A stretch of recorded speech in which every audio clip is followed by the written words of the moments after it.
Bassebo ne bannyabo ndiga lya madda yagalya mu kibanja nange bwentyo sigenda kwesiikulira kikunju ng'owoolukuku ali enjovu wabula ntuuse n'ekibuuzo nga kigenda eri mu Nnamaokota.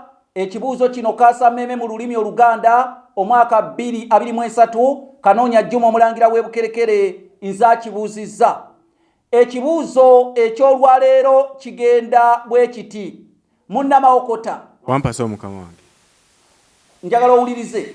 Omukazi maama wo gw'ayita baaba we taata wo aba amuyita atya? Omukazi maama wo gw'ayita baaba we taata wo aba amuyita atya?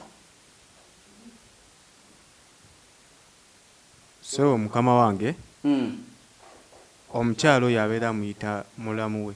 Abeera amuyita mulamu we. Obubonero busatu bugende eri mu Nnamaokota. Mbayanza nnyo mukama wange nsigadde nze Damya Dawuda wakasanga kiwolo munyogwavu atalina mazzi talya ssaava Bannamaokota mumpagire. Weewaawo. N'olw'ensonga eyo obubonero busatu bugende eri ye. Bannange tujja kuddiŋŋana nate amakulu biru gabakubira enkyakaala.